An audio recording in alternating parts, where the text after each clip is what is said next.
know to what degree it's common knowledge in Scandinavia, but the biggest differences between men and women in the world in terms of temperament and interest are in Scandinavia, and they've maximized as a consequence of your egalitarian policies. What do you mean by that?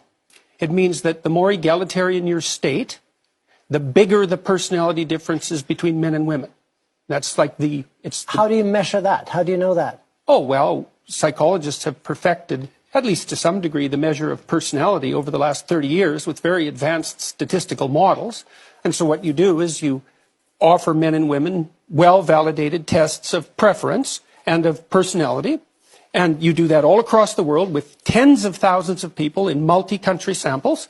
And then you look at the difference between men and women. And then you rank order that by wealth and egalitarian social policy.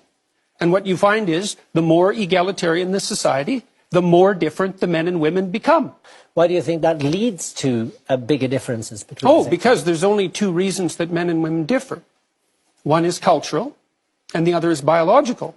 And if you minimize the cultural differences, you maximize the biological differences. So, I know everyone's shocked when they hear this. This isn't shocking news. People have known this in the scientific community for at least 25 years. And it's been replicated in the last month 3 times in 3 separate samples, including in Science, which is the world's greatest scientific magazine by a large margin. And it isn't a small effect, it's a huge effect. On average, men are more interested in things and women are more interested in people. And that's actually the biggest difference we know of psychologically between men and women.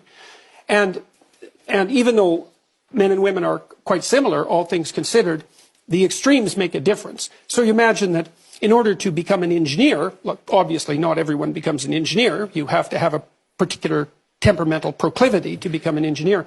You have to be extraordinarily interested in things rather than people. Well, most of those people are men. And if you want to become a nurse, well, then you have to be much more interested in people than you are in things. And most of those people are women. And so you get differences in occupational choice that are also, by the way, quite great in Scandinavia, especially in the case of engineering and nursing, that are mostly due to biological differences, and you cannot minimize that by social engineering. So, and it's not a bad thing. Like, look, one of the things you want to ask yourself is that, what is the purpose of setting up a society that offers maximal equality of opportunity? And one of the answers is that you maximize people's free choice. And if you maximize free choice, then you also maximize differences in choice between people. And so you can't have both of those. What's necessary to understand about this is this is not a contentious issue among informed scientists. We've known this for 25 years.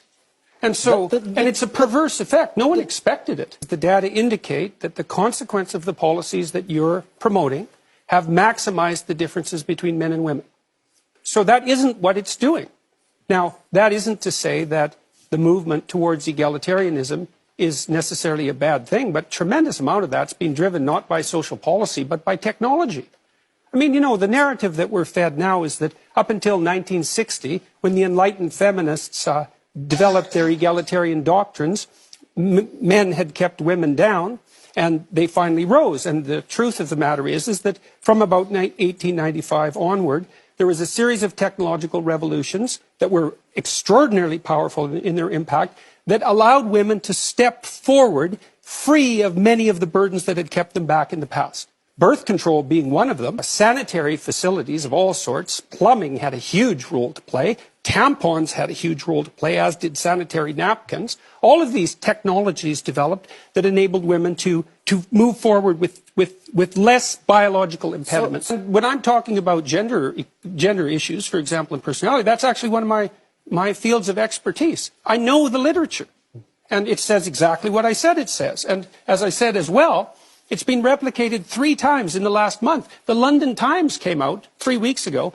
and said that the finding that gender differences maximize as egalitarian policies are developed is now one of the most solidly grounded findings ever produced by social scientists. So, you know, you can make of that what you want. It's not something that I particularly enjoy. It just happens to be the case.